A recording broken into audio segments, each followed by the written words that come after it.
So একটু আগে আমরা দেখলাম যে ব্যাপন এবং অভিস্রবণ এই দুইটা নিয়ে আমাদের মোটামুটি কনসেপ্টটা ক্লিয়ার। এবার আমরা দেখব উদ্ভিদের পানি এবং খনিজ লবণটা শোষণ, অর্থাৎ উদ্ভিদ যে তার মূলের মাধ্যমে পানি এবং খনিজ লবণটা শোষণ করে এটা কিভাবে করে। সো আমরা ব্যাপন বুঝি, ব্যাপন কেন হয় কিভাবে হয় সেটাও বুঝি, অভিস্রবণ কেন হয় কিভাবে হয় এটাও বুঝি। এখন ধরো এইটা আমার হচ্ছে উদ্ভিদ ছিল, আগের মতো চিত্র আমরা একটু ব্যাক করি যে এইটা আমার হচ্ছে উদ্ভিদ, এইটা হলো উদ্ভিদের মূল এবং এগুলো হচ্ছে মূলরোম। সো এই যে মূলরোম এর মাধ্যমে আমরা এটা দিয়েছিলাম হচ্ছে মাটি, মাটির মধ্যে এটা থাকে হচ্ছে পানি থাকে এবং এর মাঝে মাঝে আমরা রেড কালার দিয়ে কিছু খনিজ লবণও বুঝাবো। তো এগুলোই হচ্ছে মাটির মধ্যে যে উপাদানগুলো আছে সেগুলো, খনিজ লবণ বা অন্যান্য সার যেটা আমরা বলি সেগুলো এখানে আছে, রাসায়নিক পদার্থ সেগুলো এর মধ্যে আছে। এখন এগুলো কি করতে হবে ভাইয়া, এগুলো উদ্ভিদের মধ্যে প্রবেশ করতে হবে, এখানে আসবে। সো এগুলো এখান থেকে উপরের দিকে চলে যাবে। তো এটার জন্য আগে তো ভিতরে প্রবেশ করতে হবে, রাইট? এখন যদি আমরা একটা মূল রোমকে এখান থেকে বেছে নিই, যদি আমরা একটা মূল রোম নেই, এই একটা মূল রোম, সো এটাকে যদি আমরা একটু জুম আউট করি, মানে জুম করি যদি এখানে, তাহলে আমরা ধরো এটা একটা মূল রোম। সো এই যে মূল রোম এর এখানে প্রথম যে লেয়ারটা আছে, এই যে বাহিরের যে লেয়ারটা, বাহিরের লেয়ার, তাহলে এর বাহিরের লেয়ারটা হচ্ছে যে ইমবাইবেশন করে। But what is imbibition? Imbibition জিনিসটা আবার কি? ধরো যখন কোনো একটা গাছের বীজ, ধরো এটা হচ্ছে একটা লাউ গাছের বীজ, তো তুমি যদি এটাকে মাটির মধ্যে রেখে দাও, সো এ কী করে, পানি টানি শুষে নেয়। পানি শুষে নিয়ে এই বীজটা এরকম দুইটা ভাগে ভাগ হয়ে যায় অ্যান্ড এখান থেকে একটা গাছ বের হয়, গাছের পাতা হয় এবং আরও যা যা হয়। তো এই যে দেখো, এই যে বীজটা ছিল এ পানিটা শুষে নিছে, পানিটা শুষে নিয়ে সে হচ্ছে ফেটে যাওয়ার পরে এখান থেকে গাছটা বের হয়ে আসে। তো এই যে পানিটা শুষে নেওয়ার যে কাজটা, এই ঘটনাটাকে বলা হয় ইমবাইবেশন।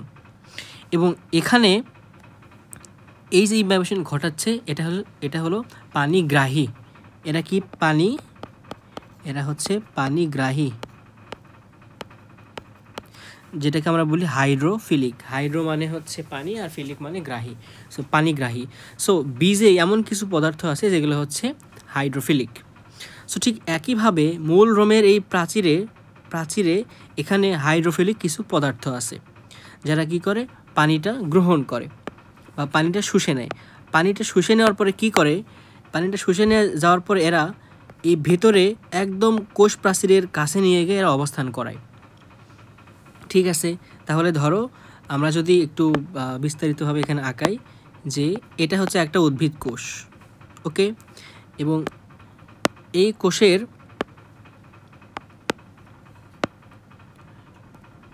এইটা হচ্ছে প্লাজমা মেমব্রেন, যেটা আমরা পড়ছিলাম বৈষম্য ভেদ্য পর্দা বা অর্ধভেদ্য পর্দা। এবং বাহিরে এখানে আছে হচ্ছে পানি, এখানে আছে হলো পানি। এই পানিগুলো যেহেতু হাইড্রোফিলিক পদার্থ আমরা বললাম, এই কোষ প্রাচীর বা এই যে আমাদের হচ্ছে মূল রোম যেখানে ছিল, এই মূল রোমটা এই পানিগুলো শুষে নেবে। তাহলে মূল রোমটা যখন পানিগুলো এখান থেকে শুষে নেবে তখন কি করবে, এই যে ভেতরে প্লাজমা মেমব্রেনের আশেপাশে এখানে এগুলোতে হচ্ছে পানিগুলো সঞ্চয় করবে বা জমা করবে। তারপরে এখানে অভিস্রবণ ঘটে পানিগুলো কোষের মধ্যে চলে আসবে। তাহলে দেখো, প্রথমত ইমবাইবেশন ঘটলো, তারপরে এখানে অন্ত অভিস্রবণ ঘটলো, তারপরে পানিটা কি করলো ভাইয়া, তারপরে পানিটা কিন্তু এখানে এই যে ভিতরে কোষের ভিতরে এখানে মেইন যে মূলে সেখানে চলে আসলো। এবং চলে আসার পরে দেখলো যে এই পর্যন্ত পানির ঘনত্ব বেশি কিন্তু উপরের পানির ঘনত্ব নাই। সো তখন ব্যাপন প্রক্রিয়ায় পানিটা উপরের দিকে চলে যাবে। ওটা কিভাবে যায় আমরা একটু পরে দেখবো। বাট এই যে ইমবাইবেশন বা পানিগ্রাহী এবং হচ্ছে এখানে অন্তঃবিস্রবণ, এইটুকু বিষয় আসলে আমাদের কিন্তু ক্লিয়ার হয়ে যাওয়ার কথা। সো এইভাবে না হয় পানি নিল, কিন্তু এই যে খনিজ লবণ যেগুলো আছে আমরা রেড কালার দিয়ে যেগুলো দেখাচ্ছি, এগুলো তারা এরকম পুরো একটা লবণের দানা আকারে নিতে পারে না। তাই না? আমরা যখন ধরো কোনো একটা পাত্রে যদি তার মধ্যে এরকম লবণ থাকে, পানির মধ্যে যদি লবণ থাকে, সো লবণগুলো পানিতে মিশে যায়, অর্থাৎ পানির যে আয়নগুলো আছে তার সাথে লবণটা মিক্সড হয়ে যায়। সো একইভাবে খনিজ লবণ এরাও হচ্ছে পানির সাথে আয়ন আকারে মিশে থাকে। কী আকারে মিশে থাকে ভাইয়া? আয়ন আকারে মিশে থাকে। সো এরা তখন একদম ক্ষুদ্র ক্ষুদ্র আয়ন আকারে মিশে থাকে। সো তখন যদি পানিটা এখান থেকে আমরা মূল রোমের মাধ্যমে মেইন যে মূলে সেখানে নিতে পারি, সো তাহলে পানির সাথে এই খনিজ লবণের যে আয়নগুলো আছে এরাও কিন্তু এখানে প্রবেশ করতে পারবে। এই আয়নটা মাটির সাথে পানির সাথে দুইভাবে যায়, একটা হচ্ছে নিষ্ক্রিয়ভাবে, একটা হচ্ছে সক্রিয়ভাবে। তাহলে একটা হচ্ছে সক্রিয়ভাবে এবং আরেকটা হলো নিষ্ক্রিয়ভাবে। আমাদের বইয়ে এখানে সক্রিয় নিষ্ক্রিয় নিয়ে খুব একটা আলোচনা নাই, আমরা ওইদিকে যাব না। যা দুইটা জানি যে আয়ন শোষণ হয় সক্রিয় শোষণ পদ্ধতিতে এবং নিষ্ক্রিয় শোষণ পদ্ধতিতে, আর পানি এখানে পানি একইভাবে শোষণ হয়ে থাকে। সো দেখি এবার হচ্ছে আমাদের বই কি বলে। এখানে আমরা চলে আসলাম উদ্ভিদের পানি শোষণ পদ্ধতি। মাটি থেকে পানি ও দ্রবীভূত খনিজ লবণ উদ্ভিদের দেহের সজীব কোষে টেনে নেওয়ার পদ্ধতিকে বলা হয় পানি শোষণ। এখানে প্রশ্ন আসতে পারে যে শোষণ বলতে কি বোঝানো যায়। সো এখন আরেকটা জিনিস এখানে, যে এই যে শোষণটা করে তিন ধরনের আমরা শোষণ দেখতে পারি। ধরো হচ্ছে যে যেগুলো স্থলজ উদ্ভিদ যারা, তারপরে জলজ উদ্ভিদ আছে। স্থলজ উদ্ভিদ মূল রোম দ্বারা নেয়, মূল রোম দ্বারা পানিটা শোষণ করে। জলজ উদ্ভিদ যেহেতু পুরোটাই জলের মধ্যেই এদের কাণ্ড, শুধু পাতাটা উপরে থাকে, সো এদের হচ্ছে দেহত্বক দিয়ে কি করে, এরা হচ্ছে পানি শোষণটা করতে পারে, মূল দিয়েও করে। ওকে, এখানে ঠিক তাই বলা হয়েছে যে স্থলে বসবাসকারী উদ্ভিদগুলো মূল রোমের মাধ্যমে মাটি থেকে পানি শোষণ করে এবং পানিতে নিমজ্জিত উদ্ভিদ সারা দেহ দিয়ে পানি শোষণ করে। স্থলজ উদ্ভিদের মূল রোমের মাটির সূক্ষ্ম কণার ফাঁকে ফাঁকে লেগে থাকে কৈশিক পানি অভিস্রবণ প্রক্রিয়ায় নিজ দিয়ে টেনে নেয়। আমরা যেটা একটু আগে দেখলাম যে এখানে মূল রোমের আশেপাশে যে পানিগুলো আছে যেগুলোকে বলা হয় কৈশিক পানি, সো এগুলো কী করে উদ্ভিদ মূল রোমের মাধ্যমে অভিস্রবণ প্রক্রিয়ায় টেনে টেনে নেয়। তারপরে কি বলতেছে এখানে দেখো, মূল রোমের প্রাচীরটি ভেদ্য, এই জন্য মূল রোমের প্রাচীরটি ভেদ্য হওয়ার কারণে পানিটা মূল রোমের প্রাচীরের মধ্যে ঢুকতে পারে, তাই প্রথমে ইমবাইবেশন প্রক্রিয়ায় পানি শোষণ করে। আচ্ছা, ফার্স্ট লেয়ারে ইমবাইবেশন হলো এবং তারপরে কোষ প্রাচীরের নিচে অবস্থিত প্লাজমা যে মেমব্রেনটা ছিল সেখানে যেটা অর্ধভেদ্য আছে তার সংস্পর্শে আসে, পরবর্তীতে সেখানে অভিস্রবণ ঘটে। আমরা কিন্তু উপরে এই চিত্রটা এখানে সেটাই বুঝাইছি যে প্রথমত ইমবাইবেশন ঘটে, কোষ প্রাচীরের নিচে আসে, এরপরে প্লাজমা মেমব্রেন ওখানে পানি আসার পরে কি ঘটে, সেখানে হচ্ছে অভিস্রবণটা ঘটে। মূল রোমের কোষীয় দ্রবণের ঘনত্বের তুলনায় তার পরিবেশের দ্রবণের ঘনত্ব কম থাকায় কোষের মধ্যে অন্তঃবিস্রবণ প্রক্রিয়ায় পানিটা প্রবেশ করে। মূলের বাইরের আবরণ থেকে কেন্দ্র পর্যন্ত সব কোষের ঘনত্ব সমান, রসের ঘনত্ব সমান নয়, ফলে কোষান্তরে অভিস্রবণের কারণে মূলের এক কোষ থেকে অন্য কোষে পানির গতি অব্যাহত থাকে। পরিশেষে পানি কাণ্ডের জাইলেম বাহিকার মাধ্যমে পাতায় পৌঁছায়। আমরা জাইলেম বাহিকা নিয়ে একটু পরে কথা বলতেছি। ইমবাইবেশন, এটা নিয়ে আমরা কথা বলেছি যে যেগুলো পানিগ্রাহী এই পদার্থগুলোকে বলা হয় কলয়েড ধর্মী। উদ্ভিদের বিভিন্ন ধরনের কলয়েড ধর্মী পদার্থ থাকে, যেমন স্টার্চ, সেলুলোজ, জিলেটিন। এসব পদার্থ তাদের কলয়েড ধর্মী বা পানি শুষে নেওয়ার যে ধর্মী গুণের কারণে পানি শোষণ করতে সক্ষম। কলয়েড ধর্মী বিভিন্ন পদার্থ উদ্ভিদের ক্ষেত্রে কোষ প্রাচীর যে প্রক্রিয়ায় নানা ধরনের তরল পদার্থ উদ্ভিদের ক্ষেত্রে পানি শোষণ করে তাকে বলা হয় ইমবাইবেশন। তাহলে ইমবাইবেশন কাকে বলে? কলয়েড ধর্মী বিভিন্ন পদার্থ যে প্রক্রিয়ায় নানা ধরনের তরল পদার্থ শোষণ করে তাকে বলা হয় ইমবাইবেশন। আর শোষণকারী পদার্থটিকে বলা হয় হাইড্রোফিলিক পদার্থ। আমরা যেটা একটু আগে বললাম যে হাইড্রো মানে হচ্ছে পানি আর ফিলিক মানে আকর্ষী। এবার বলছে যে উদ্ভিদের খনিজ লবণ শোষণ পদ্ধতি। তার আগে আমরা এখানে একটু চিত্রটা দেখে আসি যে এটা হচ্ছে ফাঁকা স্থান যেখানে মাটির কোণা, এর মাঝখানে হচ্ছে কৌশিক পানি থাকে, এটা হচ্ছে মূল রোম। তারপরে এখানে কি করে প্রথমে ইমবাইবেশন ঘটে, তারপরে ভাইয়া সেখান থেকে হচ্ছে অভিস্রবণের মাধ্যমে পানিটা চলে আসে।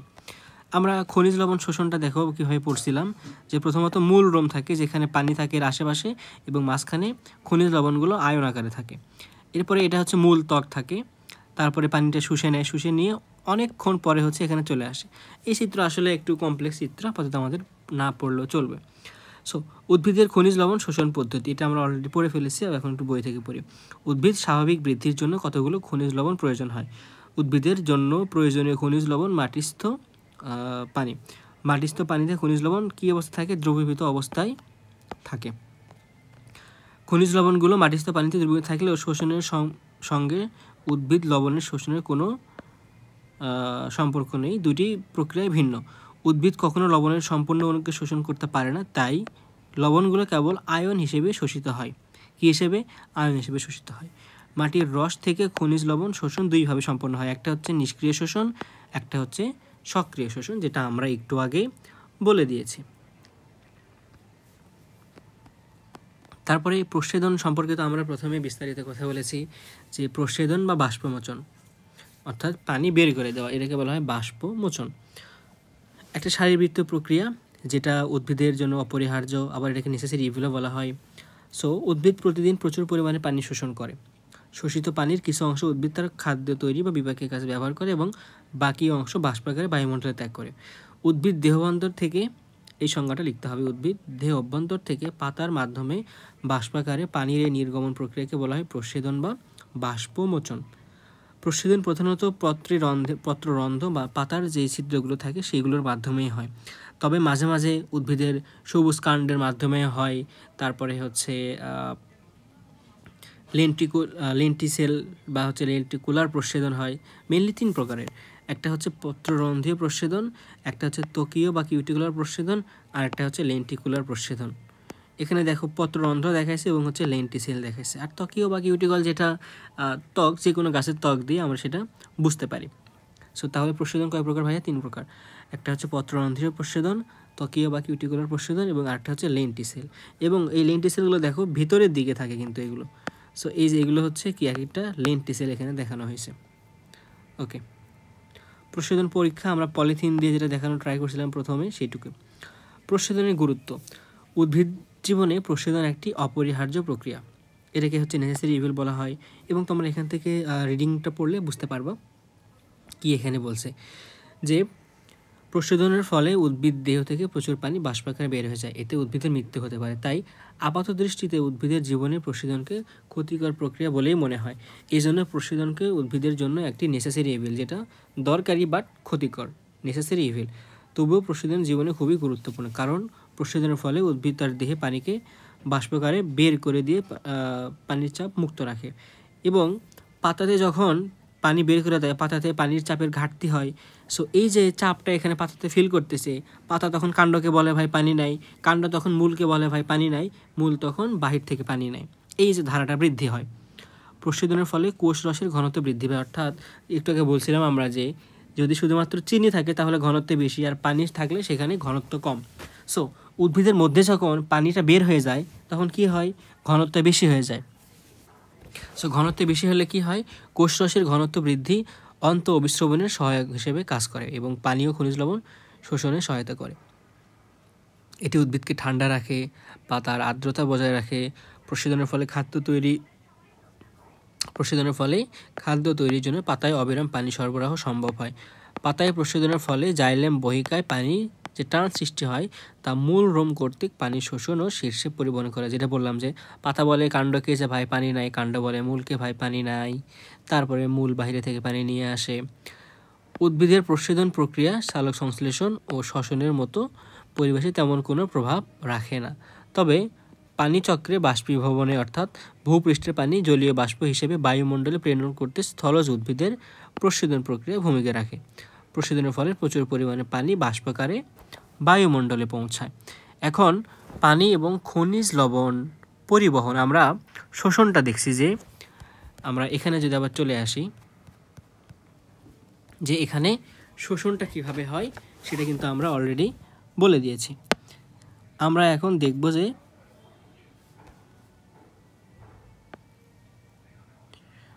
শোষণ হলো পরিবহনটা কিভাবে হবে।